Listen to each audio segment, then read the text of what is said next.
Unwind by Neal Shusterman. Chapter 33. Risa.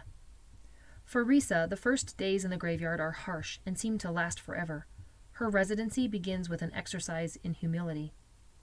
Every new arrival is required to face a tribunal, 3 17-year-olds sitting behind a desk in the gutted shell of a wide-bodied jet.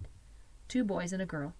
These 3, together with Amp and Jeeves, who Risa met when she first stepped off the plane, make up the elite group of 5 everyone calls the Goldens. They're the Admiral's 5 most trusted kids, and therefore the ones in charge. By the time they get to Risa, they've already processed 40 kids. "Tell us about yourself," says the boy on the right. Starboard boy, as she calls him, since, after all, they're in a vessel. "What do you know? What can you do?" The last tribunal Risa faced was back at Stay-Ho, when she was sentenced to be unwound. She can tell these 3 are bored and don't care what she says, just as long as they can get on to the next one.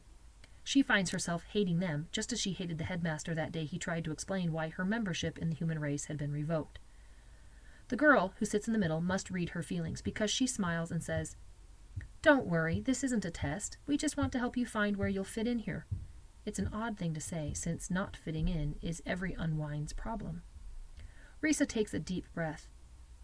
"I was a music student at Stay-Ho," she says, then immediately regrets telling them she's from a state home. Even among unwinds, there's prejudice and pecking orders. Sure enough, Starboard leans back, crossing his arms in clear disapproval, but the portside boy says, "I'm a ward too. Florida Stay-Ho 18. Ohio 23. "What instrument do you play?" the girl asks. "Classical piano." "Sorry," says Starboard, "we've got enough musicians, and none of the planes came with a piano." "Survival has earned me the right to be respected," Risa says. "Isn't that one of the Admiral's rules? I don't think he'd like your attitude." Starboard squirms. "Can we just get on with this?" The girl offers an apologetic grin. "As much as I hate to admit it, in the here and now, there are other things we need more than a virtuoso. What else can you do?" "Just give me a job and I'll do it," Risa says, trying to get this over with. "That's what you're going to do anyway, right?"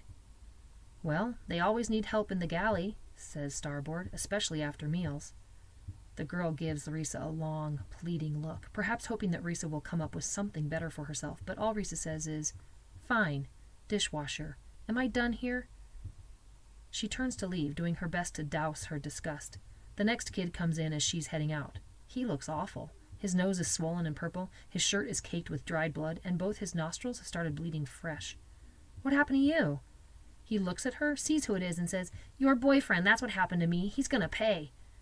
Risa could ask him a dozen questions about that, but the kid's bleeding all over his shirt, and the first priority is to stop it. He tips his head back. "No," Risa tells him. "Lean forward, otherwise you'll gag on your own blood."